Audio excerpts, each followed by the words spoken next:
In this video, I'm gonna be going over my top 5 bass fishing baits that if I was just getting started, which ones would I pick and which ones would I use?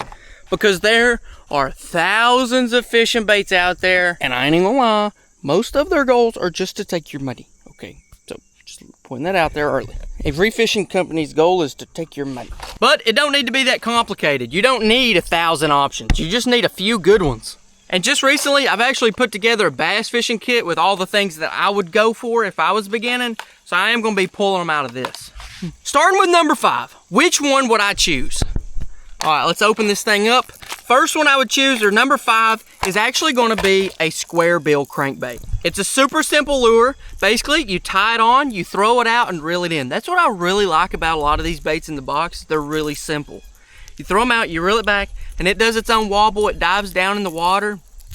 And guys, it just catches fish. It's really good. You know, I'm kind of speechless a little bit, but man, dude, it's just a good lure. You can ask a lot of people, there's been a lot of fish caught on these, but I like it because you throw it out, you just reel it back, it rattles, it vibrates, it shakes. It's a good old lure. I don't know what to say. I mean, it's just a really good lure. You can use this in lakes, rivers, ponds, all kinds of places, and it's really good. Number 4, I'm actually gonna go with a worm.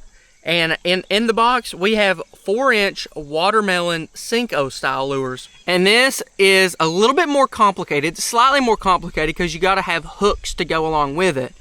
But here's the rig I would go with, and it's so simple. We have these little hooks called Wacky hooks. They're really simple, but I'm just gonna tie that on my line, come into the middle of this worm, the exact middle, and I'm gonna hook it straight through, just like that. Boom. So it's the worm, the hook, right in the center. This is called Wacky rigged worm. From here, you just throw it out. As it sinks, it's gonna flutter like this. And as you twitch it up, it's gonna twitch like this. So you just do that. You throw it out, let it sink, twitch, twitch, twitch, let it sink. And this is honestly probably higher up on my list because it catches a lot of fish that a lot of other lures won't.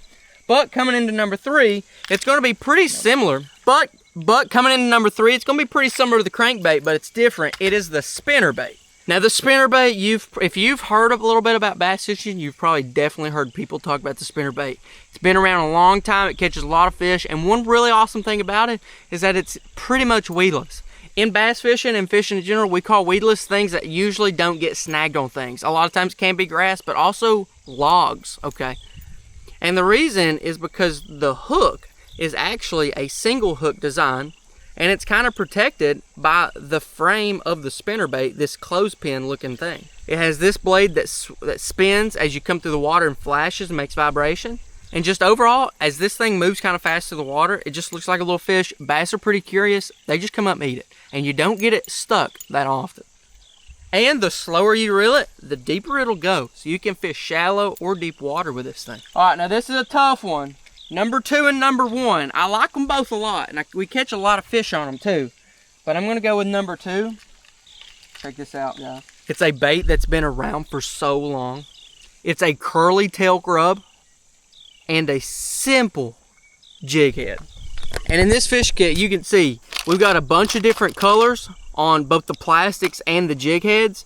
But man, these are so underrated. If I had to pick out top 5 underrated bass fishing lures, I ain't gonna lie, I think this would be number 1.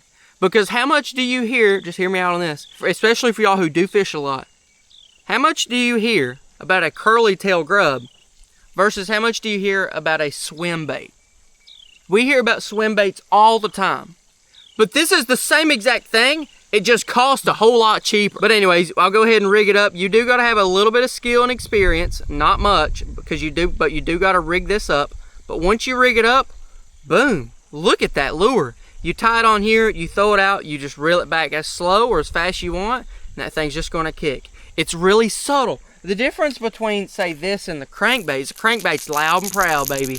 This one's more subtle for if the fishing's not as good, maybe the fish are cold since they're cold-blooded, that make them lethargic, meaning they don't really, kind of lazy, something like that, not really, but this is really good for those moments. But it's also so subtle that it catches a lot of bass that might be afraid of this, that may just not be in the mood for a big chase.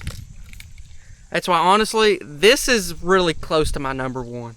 It's so simple, but man, does it work good.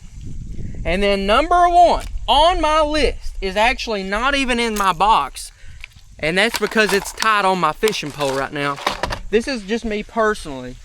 All right, Do I think this is the most effective bass fishing lure ever? Probably not. It's probably closer to like number 5, but it's one that I have a lot of fun fishing, and it is a top water plopper, son.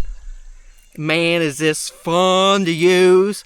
As long as it's spring, summer, fall, early morning or late in the evening, this is the bait to go. Now, don't really be throwing it right in the middle of the day like it is right now and expect to catch fish.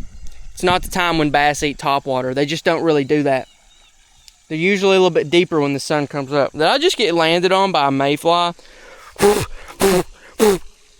right, whatever. You can just hang out there. Let me show you how this thing works. You throw it out and you just reel it back. But it does that little, it does that, it just plops. That's why it's called like a plopper bait.